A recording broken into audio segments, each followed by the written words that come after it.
तलाक के बाद गुजारे भत्ते का प्रावधान है, जहां पति से अलग होने के बाद पत्नी का अधिकार है कि वो अपने गुजारे के लिए खर्च मांग सकती है। लेकिन कुछ हालातों में पति उस गुजारे भत्ते को देने से इनकार कर सकता है और बच सकता है। अगर आप अपनी पत्नी का किसी और से अफेयर साबित करते हो तो आपको उसी वक्त से अपनी पत्नी को किसी भी तरह का गुजारा भत्ता नहीं देना होगा। इसे लेकर क्या नियम है उस पर भी बात कर लेते हैं।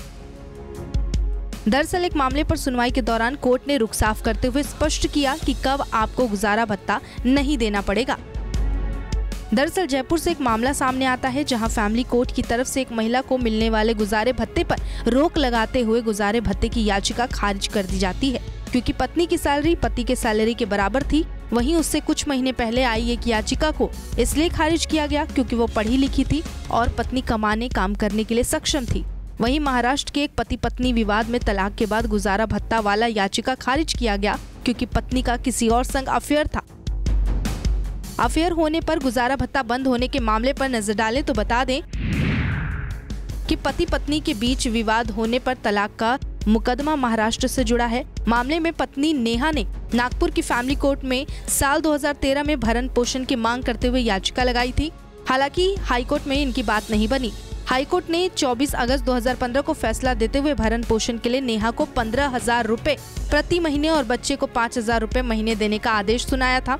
रजनीश ने आदेश के खिलाफ मुंबई हाईकोर्ट में अपील की। हाईकोर्ट ने भी 14 अगस्त 2018 को नागपुर फैमिली कोर्ट के फैसले में यथास्थित बनाए रखने के आदेश जारी कर दिए। इसके बाद रजनीश ने सुप्रीम कोर्ट का दरवाजा खटखटाया और वहां अपील दर्ज की। सुप्रीम कोर्ट ने मामले में रजनीश से 2005 और 2016 का income tax return, passport copy मांगे और उनकी पत्नी को नोटिस जारी किया। सुप्रीम कोर्ट ने इस मामले में अगस्त 2020 में अंतिम फैसला सुनाया कि अपीलकर्ता रजनीश को अपनी पत्नी को 15,000 प्रति माह देने होंगे। वहीं बच्चे के भरण पोषण के लिए 2015 के बाद से 10,000 रुपए महीने के हिसाब से देने होंगे। चूंकि इस मामले को फैमिली कोर्ट से सुप्रीम कोर्ट तक पहुंचने में 7 साल का लंबा वक्त लग गया था। इस पर सुप्रीम कोर्ट ने कहा कि फैमिली कोर्ट में भरण पोषण के बहुत सारे मामले पेंडिंग हैं और परिवारवादियों को न्याय मिलने में देरी हो जाती है, इसलिए ऐसे मामलों में गाइडलाइन की व्यवस्था कर दी गई है।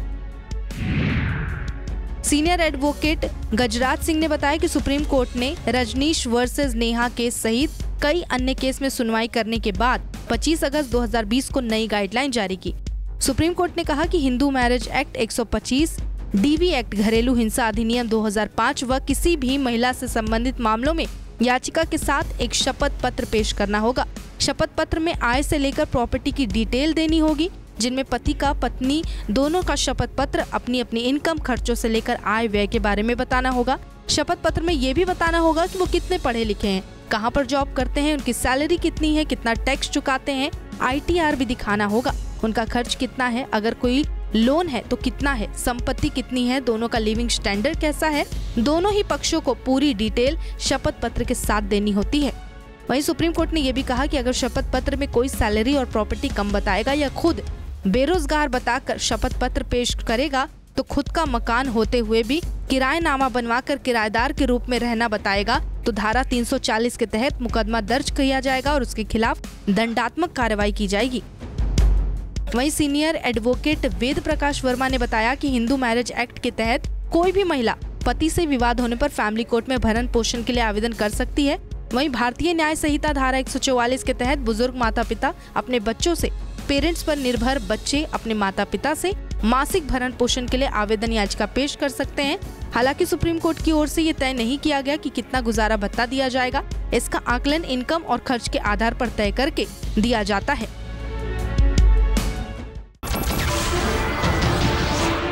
नमस्कार, मैं हूं मानक गुप्ता। अगर आपको हमारा ये वीडियो पसंद आया हो तो इसे लाइक और शेयर जरूर करें और हाँ, हमें सब्सक्राइब और फॉलो करना ना भूलें ताकि आप देश और दुनिया की कोई खबर मिस ना करें। तो जुड़े रहिए हमारे साथ और देखते रहिए न्यूज़ 24।